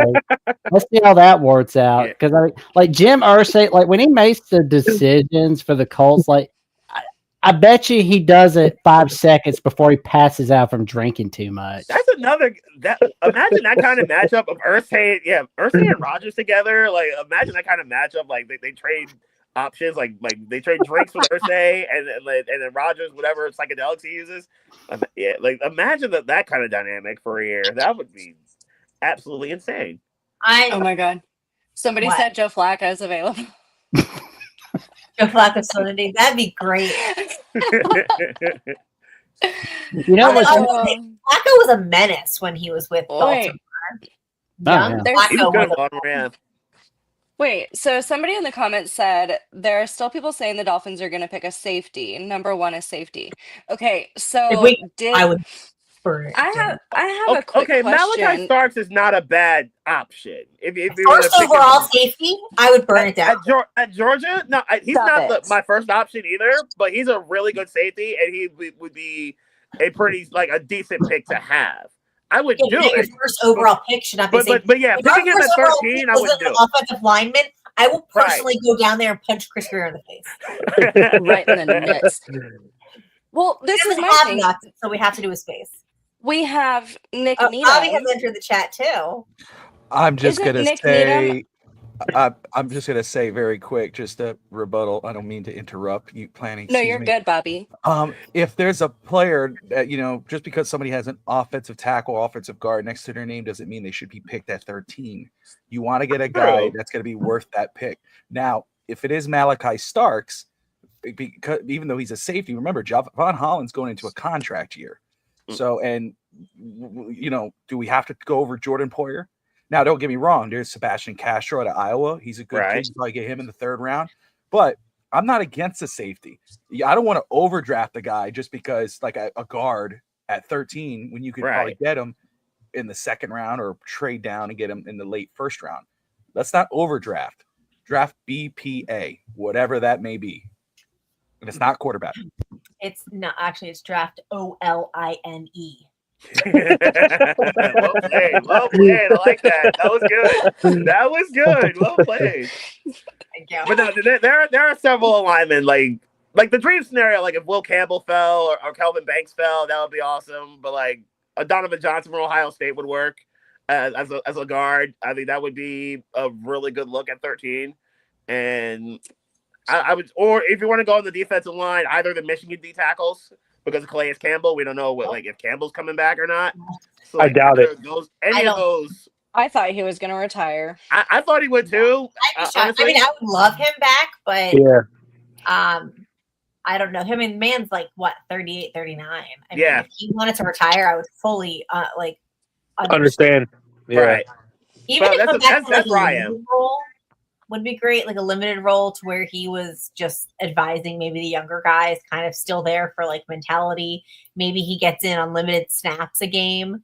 I'd be okay with that kind of. Kind of sort of like Udonis Haslam type time, like that type of flow. But yeah, not bad. like a UD type, but still getting out there. But just obviously limited snaps. But you could still put him out there maybe on a 3rd down where you really need to shore up and get him out there.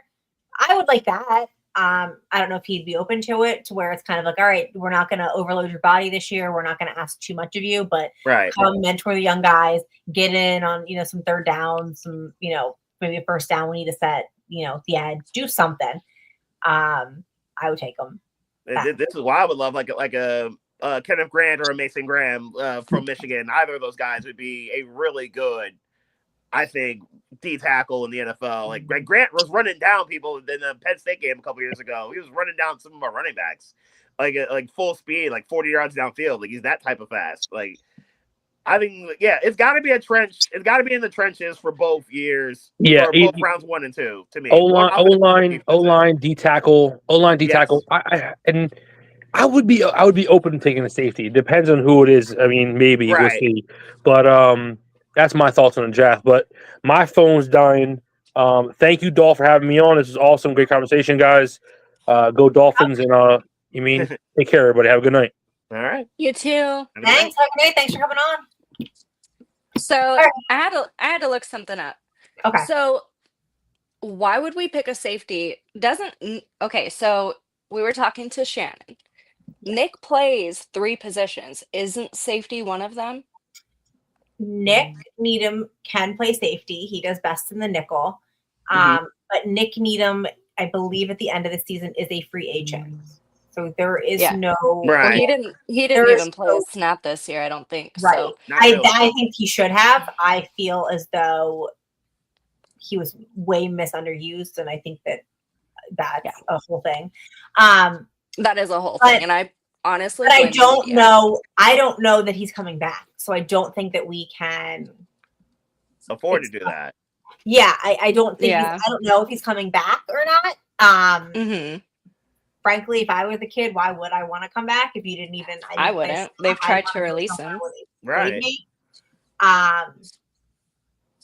So yeah, I would definitely, if I were the kid, if I were him, I would go somewhere that's going to use me. So we won't have him. Jordan Poyer, I can go to an island and disappear. Rot. That, like you and I were talking about this. He's on the all Dolphins op team. Like I think. I've never seen a Dolphin fan that's like pro Jordan Poyer. And no, she's not wrong. I haven't either. She's No. not I've wrong. never seen somebody being like, "Yeah, Jordan Because Poyer's it's not the man." happening. So we want a Poyer, and then Holland, I don't think is going to be like a shut. Like, I haven't even got to touch base on Holland. Everybody's been talking about Holland. Tell me why I'm on Instagram like 2 weeks ago, and this dude's dropping cakes on strangers. What? What? Go play football. Why the fuck are you dropping a cake on people that you do not know? He's dropping cakes on people because he obviously can't hold on to things. What like is the defenders happening? running past him. Your coach that should is a be weird one. reprimanding you for doing weird shit like that. That is a They won't. weird He has free video. reign, and he's like I said, he's dropping things because he can't. That's what I'm hold saying. on. He can't hold on. Behavior like that keeps slipping and sliding all over this fucking locker room. His thing is like, I think it's the locker room. I think it's toxic. I don't like that Russ had that statement prepared for weeks because that dropped way too soon for him to have written that up as soon as the season ended. Yeah, that's a fair thought. And to say that like the culture, like there's problems in that locker room. And for you to sit there and act as if we're going to run it back because this is so cohesive, it's gelling well. You have a bunch of overgrown children being paid millions of dollars running amok in probably outside of Las Vegas, the most toxic city for bad behavior. Mm-hmm. And they're not being held accountable. And that starts at the top. That starts the GM, the coaching staff. I don't think Weaver, and I'm shocked because Weaver doesn't seem like the type that would play that shit. So I'm shocked. Yeah. But then again, did he get overridden? You know. That may be the case where he just doesn't have the pull. I think that McDaniel, did he not have McDaniel the, you know, maybe Weaver tried, but because I don't feel like Weaver would tolerate that. Right. It comes from the top and you're letting these, and we've seen it. How many times have we seen these young guys come out of college, get that money, and then look at Henry Ruggs? Henry Ruggs the third, yes. Yeah. Ruggs.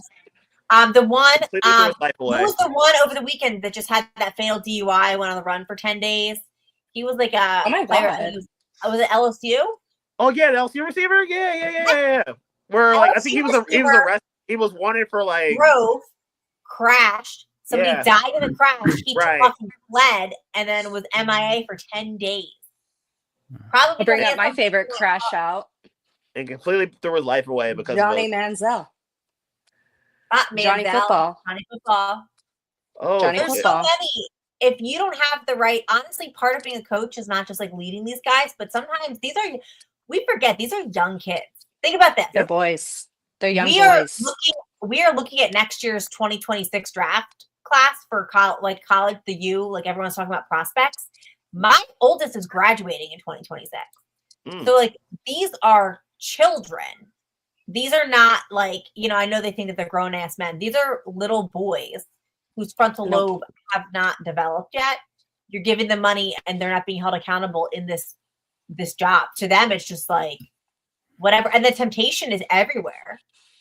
You get a little bit of, you know, you get a little bit of fame, you get a little bit of money, you become an athlete. There's girls, there's drugs, there's alcohol, there's gambling. They're all over you. And we have a front office that's just like, yeah, sure, go ahead. Come whenever you want. Oh, if you're not, I'm just going to fine you $100. Like, you know, come on, be better. Hey, I'm a small, overgrown 47-year-old child without millions. Without millions. I'm dead. Good grief. That dropping cake video was wild. These comments are crazy. The comments get wild. I love the comments sometimes, though. But all right, guys, I want to thank everybody for coming on. We've been on for almost 2 hours. It's been a time. This was fun. Thanks for coming on. I would say longer, but it's a school night. And I just really appreciate everybody coming on, venting, getting it out. I love that we can all talk, collab, and have a great time. This will be my last Dolphins edition Dolls Diaries until probably maybe free agency or the draft, because there's really nothing Dolphins to talk about. So I encourage everybody to stay on and watch, because I'll be transitioning to the Heat and maybe even the Panthers. I might try to dabble, let's go Flyers. Good win tonight. and the Panthers. I might try to dabble in hockey. You can absolutely come on and talk Flyers with me, Beast, anytime. I could definitely talk hockey. Like I only said that because the Flyers just beat the Panthers tonight. It would be more of like an instructional, because I'm a newbie. Last year was my first year dabbling in the hockey world. I noticed. I noticed. So yeah, we could do like a little instructional. Teach me hockey, because I watch the games. They're fun. I can help you. I don't know what's going on half the time. I love how, like, the NHL playoffs. I think are the best playoffs amongst the four. I think they are awesome. And it was a fun time. It was fun. It is a good time. And I will say, we crapped on Eagles fans, but Flyers and Sixers fans aren't that bad. Like, no, they're not. Those are good. Those are good ones to go to in the Philly world, sports wise. Yes, I think that it's a good atmosphere. So I will defend Sixers and Flyers fans. And they're gonna have a new arena. They have decided the new arena. I saw that the vote came out. Yeah. Every time I'm hearing about Philadelphia, I'm thinking about like the Bill Burr rant on Philadelphia. Some of it true, some of it not. Yes, they talked about a new arena. They officially made it. They made it official earlier today. Mayor Parker in a press conference. So like it's 2031. They're gonna do it in South Philly, and then they're gonna have Center City, Market East. They're gonna actually finally revitalize it. So it's not just a gallery and a lot of like random buildings. So like they're gonna actually do something with that area, which is a really good look.